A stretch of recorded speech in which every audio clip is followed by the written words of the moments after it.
(2025년 5월 5일) 이정훈입니다. 김덕수냐 한문수냐, 제목을 잡고 나니까 저도 웃음이 나옵니다. 범보수 후보 단일화를 위한 내전이 시작됐습니다. 저는 이것을 너무너무 작전이라고 이름 짓겠습니다. 이재명한테 이겼던 22년 대선 때 윤석열 후보도 너무너무 작전을 했습니다. 제가 그걸 김이박홍안이라고 표현한 적이 있는데, 김종인을 끌어들이고 이준석을 끌어들이고 박근혜를 끌어들이고 홍준표를 참여시키고 안철수와 단일화를 해야만 승리할 수 있다. 김이박홍안. 네. 김종인 넘어, 이준석 넘어, 박근혜 넘어, 홍준표 넘어, 안철수 넘어. 안철수와의 단일화가 막판에 굉장히 힘들었던 작업이죠. 이번에 대통령 선거도 국힘의 입장에서는 너무너무 작전입니다. 국힘당에서는 가장 힘들었던 게, 국힘당 주류 입장에서 보게 되면 한동훈이라고 하는 사람을 후보로 나서게 하느냐 막느냐였던 것 같아요. 국힘당에서 김문수를 후보로 확정하는 과정은 제가 보기에는 한동훈을 탈락시키기 위한 반 한동훈 연합작전의 승리라고 봅니다. 한동훈 씨가 만약에 국힘당 후보로 확정됐으면 한동훈과 한덕수의 단일화 작업이 가능했는지도 모르겠고, 가능했다면 과연 한덕수가 승리할 수 있다고 장담할 수 있나, 이런 생각들이 많이 들어요.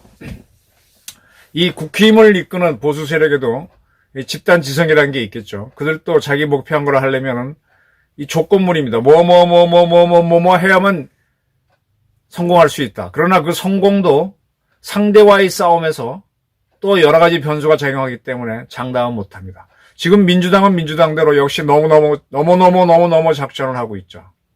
가장 큰 너머는 조희대 대법원장 탄핵과 5월 15일로 예정된 파기환송심 고법 재판을 연기하는 것 겁니다.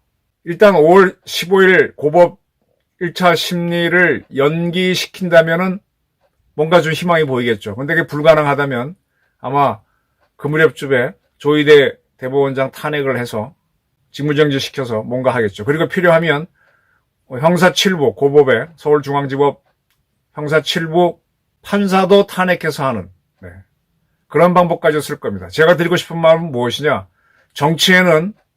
평시의 정치에는 선악이 있고 옳고 그름을 따지지만 난세의 정치에는 옳고 그름이 없습니다. 오로지 승리입니다. 이 정치를 볼 때, 정치는 저는 군사작전하고 상당히 비슷하다고 보는데, 손자병법 제 첫 번째 말이 뭡니까? 병자와 궤도야. 군사학은 속이는 거다. 이유는 오로지 이기기 위해서 속이라 그랬습니다. 적을 속이고 그 다음에 자기가 계획을 짜서 계획이 이루어지도록 해도 그래도 승리할까 말까 이렇게 되는 거죠.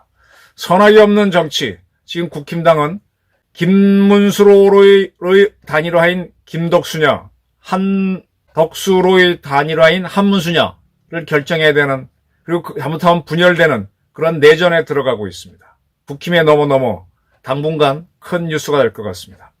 5월 5일 저녁 8시 부처님 오신 날이고 어린이날인데, 이 좋은 날 국힘당 의원 한 50명, 60명인가요? 의원총회를 저녁에 8시에 가졌습니다. 뭐 여러 가지 토론들이 있었겠지만 결론은 뭐 뻔한 거죠. 근데 이 의원총회에 참여한 사람들 중에서 김문수 후보를 대변해주는 의원은 거의 없었습니다. 60명 중에 쌍권이라고 요즘 하대요. 권영세 그리고 권성동 단일화해라. 김문수를 압박하는 겁니다. 그리고 한교를 비롯한 사선 의원들 단일화해라. 이것도 역시 김 후보를 압박하는 겁니다. 그 다음에 삼선의 이철규를 비롯한 삼선 의원들도 역시 같은 내용이었습니다. 김문수 후보는 경선을 치를 때 분명히 단일화를 한다 그랬습니다. 그런데 지금 단일화를 하라고 국힘당의 다수의 의원들이 압박을 놓고 있어요. 김문수가 단일화 하겠다 그랬는데. 이에 대해서 김문수 후보의 비서실장이었던 김재원 전 의원은 한덕수 후보가 국힘당 당원비 1,000원짜리 당비 한 번 낸 적이 있느냐? 한 번도 안 냈죠. 참고로 국힘당 당원 회비는 10,000원짜리가 있고 2,000원짜리가 월 있습니다. 그러면서 김문수 후보가 국민의힘 대통령 후보가 될 것이다. 그대로 나을 것이다 라고 밝혔습니다. 상당히 복잡한데 이에 대해서 김문수 후보는 다시 정리를 했습니다. 김재원 비서실장의 발언은 캠프의 공식 입장이 아니다. 김문수 후보는 단일화 추진기구를 설치할 것이고 단일화는 계획대로 한다라고 그랬습니다. 그리고 그러면서도 왜 당 지도부가 이 김문수한테 3일 안에 단일화를 하라고 일방적으로 요구하느냐. 그리고 내가 당의 후보로서 사무총장 임명하는 거에 대해서 왜 거부를 하느냐. 이건 불만이다라고 얘기했습니다. 그러면서 김문수 후보는 이 방송에 나가는 5월 6일부터 1박 2일간 영남으로 갑니다. 산불 피해를 입은 영덕, 포항 등등을 돌아볼 거라고 합니다. 한덕수 예비 후보는 5월 6일 날 이낙연 씨를 만나서 또 그쪽도 이제 개헌을 전제로 반 이재명 연대를 하겠다는 게 이낙연 씨니까 어떤 그쪽과의 단일화를 이야기하는 것 같아요. 단일화는 건 같은데 서로 바뀌어 있습니다. 제 느낌으로 말하면 지금 국힘당의 다수는 한덕수를 원하는 것 같아요. 그러면 김문수 입장에서는 뭐냐? 한동훈이가 떠오르는 걸 막는 그런 역할을 한 것밖에 아니냐? 이런 회의감이 들겠죠. 그리고 김문수 후보가 이긴 것도 결국은 한동훈을 막는 데는 김문수가 최고이다. 그리고 김문수가 어쨌든 국민적 지지는 어느 정도 갖고 있으니까 그걸 활용해서 홍준표는 어디로 튈지 모르고 나경원 씨는 너무 지지율이 약하고 안철수 그다음에 한동훈이 문제인데 둘을 잡는 주자로 한덕수를 지지하는 국힘당의 다수가 아마 김문수를 지지하지 않았나. 그러니까 이제 김문수 후보가 당선되고 난 다음에 이제는 역할 다 했으니 한덕수한테 넘겨라 이런 건데 그거는 그들의 주장이고 이 공식 뭐가 됐든 간에 이 공식 절차를 통해서 김문수 후보는 당선됐으니 나의 역할로 해야 되겠다라는 겁니다. 그리고 단일화가 반드시 한덕수로 되라는 보장은 없는 거고. 자, 이런 가운데 시간은 자꾸 흐르고 있습니다. 제가 시간이 없을 거라 그랬는데 국힘당도 서두르곤 있네요. 그래서 5월 6일 날 의총을 열어서 단일화, 빠른 시간 내에 단일화. 지금 단일화에 합의가 되면 7, 8, 9일 날 합의되면 여론조사에서 9일, 10일, 10일이 벌써 토요일입니다. 하루 만에 할 수도 않으면 9일 날. 여론조사는 요즘 전자로 하니까 금방 나오겠죠. 그래서 발표해서 그 사람을 국민의힘 후보로 해가지고 11일 날 마감하는 대통령 후보 등록에 집어넣는다. 근데 이렇게 하라는 걸 이렇게 국민의힘 후보 결정을 김문수로 그대로 된다고 하게 되면 문제가 없을 것 같은데 한덕수로 바뀐다면 당원 당규에 이렇게 대통령 후보 정하라고 하는 게 어디 있느냐 이런 시비가 나오죠. 2002년에 노무현으로 단일화될 때는 정몽준 씨는 민주당 입장에서는 노무현이 원래 후보였는데 노무현 인기가 떨어지니까 정몽준으로 교체해보려고 했는데 결론적으로 노무현 씨가 역전승을 거뒀고 또 대통령 선까지 가버렸습니다. 그러니까 김문수 역시 한덕수를 여론조사에서 이길 수도 있어요. 그래서 그대로 가서 이재명이 이기는 상황도 벌어지지 말란 법은 없습니다. 그땐 그랬습니다.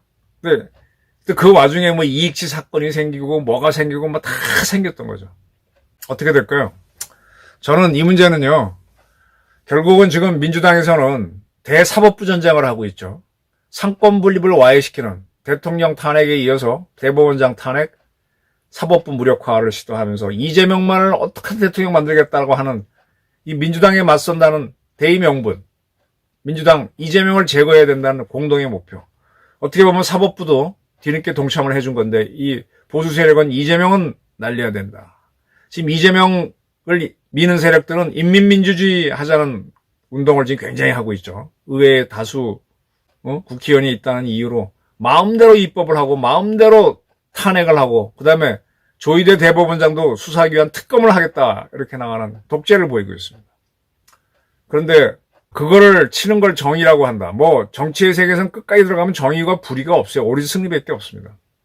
정의가 반드시 이기는 것도 아니고 또 불의로서 이긴 사람도 그 다음에 정의롭게 행동하면 정의를 포장하면 되는 거고 박정희 또한 불의라고 하는 쿠데타로 정권을 잡았지만 대한민국을 발전시킨 정의가 있으면 정의가 되는 겁니다. 선악도 없습니다. 이 선악이나 정의의 익숙한 사람들은 지금 국힘당에서 벌어지는 내전에 개판이다 하면서 정치에 혐오감을 갖겠지만 이런 난산 속에서 정의가 만들어지고 선악이 만들어집니다. 사람이 아생연후에 뭘 살아야만 뭘 하는 거지 죽고 나면은 선악도 없고 정의도 없고 불의도 없는 거거든요.